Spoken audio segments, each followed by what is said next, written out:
बढ़ती हुई वैश्विक जनसंख्या और लगातार कम होती खेती योग्य जमीनों की जोत ने आम आदमी को तो सोचने के लिए मजबूर ही कर दिया है। कृषि वैज्ञानिकों को भी नई तकनीकों और नवीन कृषि पद्धतियों की खोज के लिए गंभीर कर दिया है।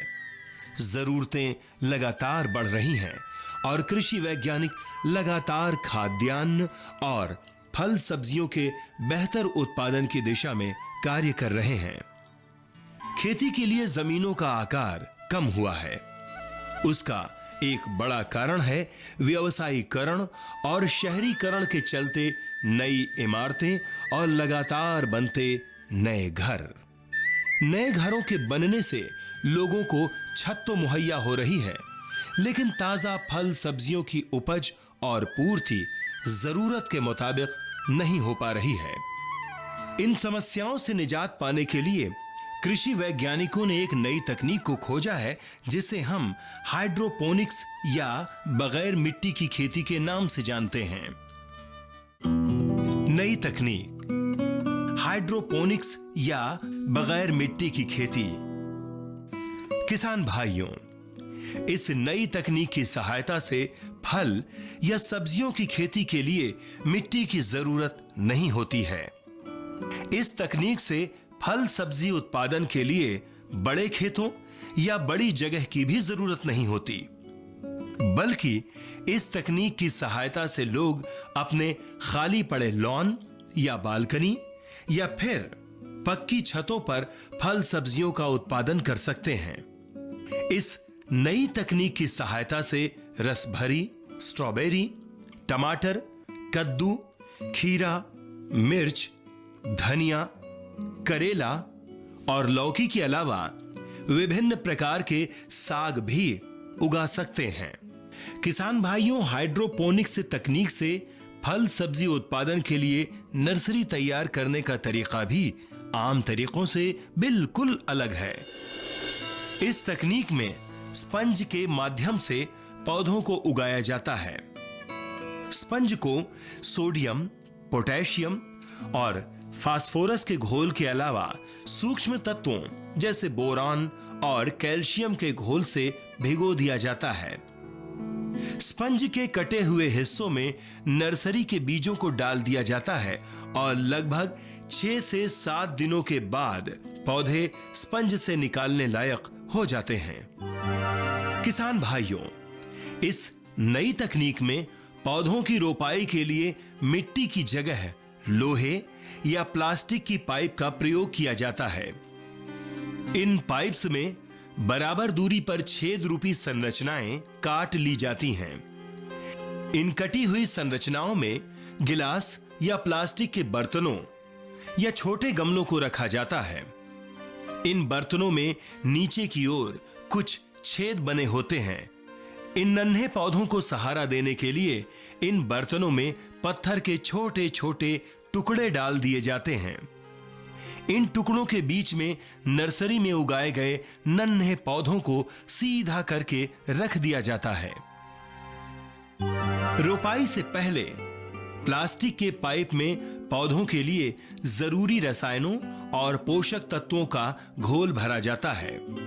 उर्वरक घोल में 250 लीटर पानी के साथ 3 kilogram mono potassium phosphate, 9 kilogram potassium nitrate, 15 kilogram calcium nitrate और 8 किलोग्राम मैग्नीशियम सल्फेट का मिश्रण होता है, जबकि पोषक तत्वों के घोल में 250 लीटर पानी के अलावा 300 gram boric acid, 50 gram copper sulphate, 500 gram iron sulphate और 200 ग्राम मैग्नीज सल्फेट का घोल होता है।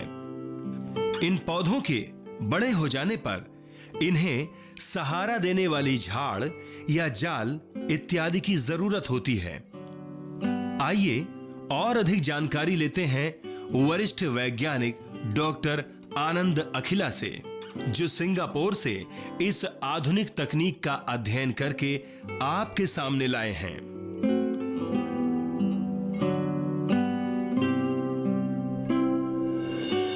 किसान भाइयों, आज हम आपको हाइड्रोपोनिक्स विधि से खेती करने का तरीका बताने जा रहे हैं। हाइड्रोपोनिक्स अर्थात बिना मिट्टी के खेती। हाइड्रोपोनिक्स का जो तरीका होता है उसमें सिर्फ पानी में सब्जियां उगाई जाती हैं, और क्योंकि जो हम पारंपरिक हमारी सब्जी उगाने का तरीका है और फल उगाने के तरीके हैं, उसमें हम ज़मीन में बहुत से उर्वरक डाले जाते हैं, बहुत सी कीटनाशक डाले जाते हैं जो ज़मीन के ज़रिए से पौधों में अवशोषित होते हैं और ऊपर जा कर के वो अपना काम करते हैं। इस विधि से जो पारंपरिक पौधे हैं वो खासकर बेल वाले पौधों में बहुत ज़्यादा इसकी सफलता देखी गई है, जैसे लौकी, कद्दू, टमाटर और खीरा है या तरोई है। वो ऐसे पौधे जो सब्जियों के हैं जो कि बेल की तरह बढ़ते हैं और वो टट्टर पे या और दूसरे सपोर्ट के साथ लगाए जाते हैं, उनका जो है वो हाइड्रोपोनिक विधि से बहुत अच्छे तरीके से वो विकसित होते हैं। और फलों में यहाँ तक कि अनानास की भी खेती हाइड्रोपोनिक विधि से की जाती है।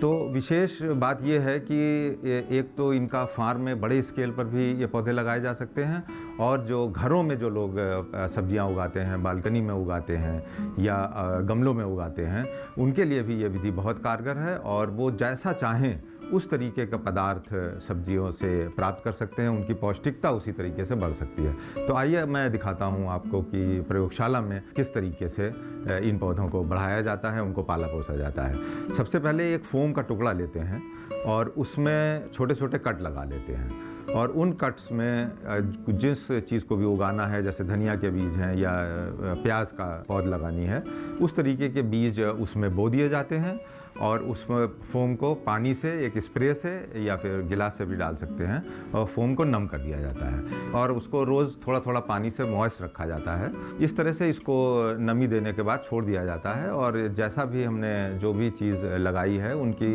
एक जर्मिनेशन का टाइम होता है, मतलब पौधे अंकुर फूटने का समय होता है। कुछ अंकुर 7 दिन में निकलते हैं, 15 दिन में, 1 महीने तक। और जब अंकुर फूट जाते हैं उसके बाद जब लगभग करीब 1 इंच का पौधा हो जाती है, यानी कि पौध निकल आती है, तो उनको धीरे धीरे से आप कैंची से छोटे छोटे टुकड़ों में उन पौधों को अलग कर लेते हैं। जब ये पौध निकल जाती है तो इनकी जड़ें जैसे मिट्टी में फैलती हैं उसी तरह से वो फोम में फैल जाती हैं। फिर हम एक गमला लेते हैं, और ये गमले विशेष तरह के होते हैं। जो हमारे आमतौर से जो गमले होते हैं वो सब तरफ से बंद होते हैं, ये जालीदार गमले हैं। तो अब इसमें हम जैसा भी आपकी पौध है, जिस तरीके का भी आपने साग सब्जी है या फल है या पौधा है जो लिया है, उस तरह से इसमें इनमें लगा देते हैं एक सपोर्ट के साथ। फिर इसमें हम एक वो न्यूट्राइंट सोल्यूशन बनाते हैं, मतलब वो घोल बनाते हैं पौष्टिक पदार्थों का जो हम पौधों को देना चाहते हैं, जैसे कि बोरन है, जिंक है, कैल्शियम है, फास्फोरस है, ये सब। और जो उर्वरक जो हम साधारण तौर पे